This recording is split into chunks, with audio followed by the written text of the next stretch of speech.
Dudley Sirisena මහත්මයා කෝටි 100ක Rolls Royce එකක් පදිද්දී එයාගේ පුතා ලංකාවේ පාරවල් හොල්ලන්න පාවිච්චි කරන ලංකාවේ දරුණුම සුපර් කාර් එක මොකද්ද දන්නවද මචං?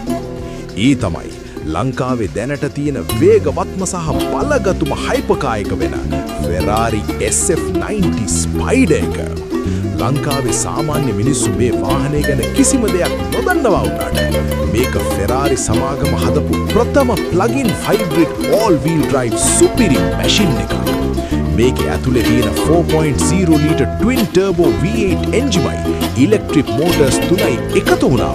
අශ්ව බල 1000ක ඇඟ කිලිපොලා යන දැවැන්ත ජවයක් මේකට ලැබෙනවා.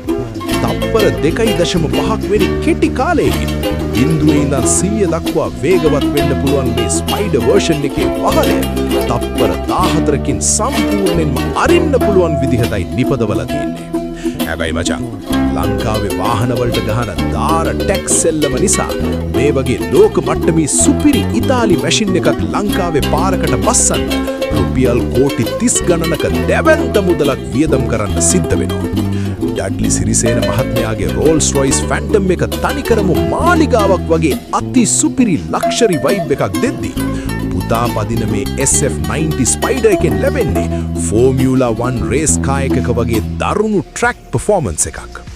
කොළඹ හයිවේ එකක වුණත් පැයට කිලෝමීටර් 340ක උපරිම වේගයකට යන්න පුළුවන් මේ බීස්ට් එක ලංකාවේ තාරුණ්‍යයට සල්ලි බලය එකතු වුණාම කරන්න පුළුවන් උපරිම සෙල්ලම පෙන්වන දරුණුම සලකුණක් කිව්වොත් නිවැරදි. ඉතින් ඔයාලා හිතන විදිහට ඩඩ්ලි සිරිසේන මහත්මයාගේ ලක්ෂරි රෝල්ස් රොයිස් එකද නැත්තම් පුතාගේ මේ දරුණු Ferrari SF90 එකද වැඩිපුරම ගැම්ම? පල්ලෙහායින් කමෙන්ට් එකක් දාගෙන යන්න.